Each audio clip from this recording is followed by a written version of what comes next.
Aujourd'hui, on en parle beaucoup en ce moment, le problème des femmes. Comment expliquer qu'à notre époque encore, le salaire des femmes soit inférieur à celui des hommes?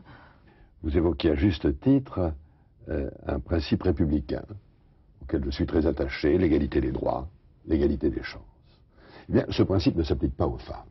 C'est étonnant, mais c'est ainsi. Et je dirais, dans la complicité générale. Complètement. Oui. Alors, il y a d'abord l'égalité des droits. On sait très bien qu'aujourd'hui, à travail égal, et contrairement à ce que exige la loi, la femme gagne en gros 30% de moins que l'homme.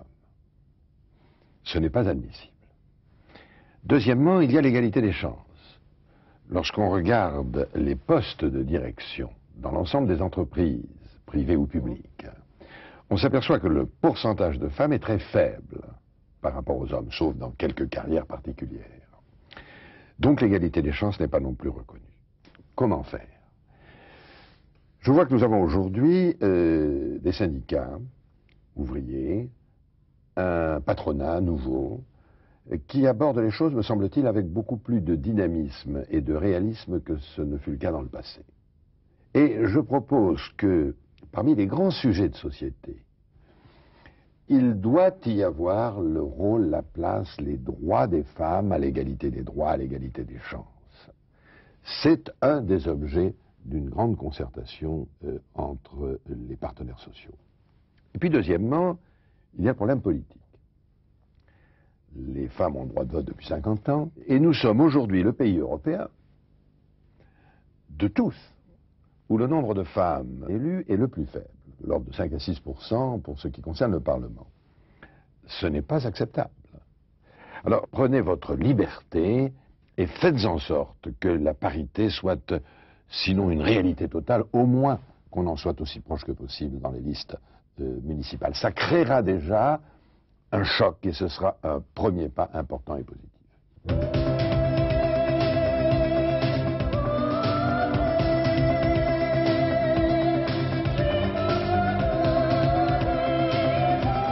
La famille, pilier fondamental de la structure de notre société, qu'est-ce qu'on fait pour que la famille soit mieux équilibrée, plus épanouie et puisse faire en sorte que chacun trouve sa place dignement?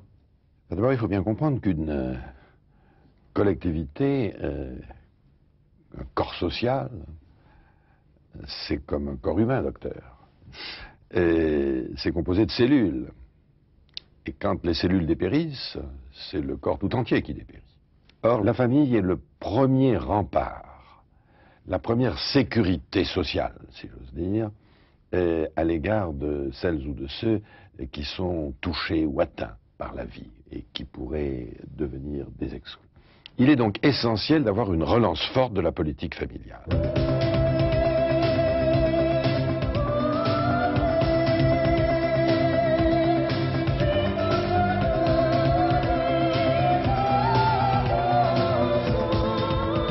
Vous ne croyez pas qu'il y a aussi un problème d'école? On a l'impression que l'école est plus faite pour les parents, pour les enseignants que pour les enfants. Oui, moi je crois que la réforme des rythmes scolaires est une nécessité.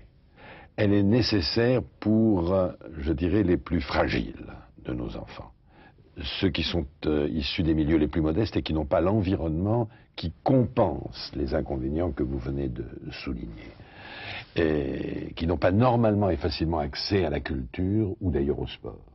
Et donc, l'objectif doit être d'abord à l'école, puis au collège, puis au lycée, de faire en sorte que les disciplines de la connaissance traditionnelle soient données le matin et que l'après-midi soit consacré à la fois aux disciplines du corps, sportives, et à celles de la culture, de façon à ce que chacun ait aussi accès à la culture.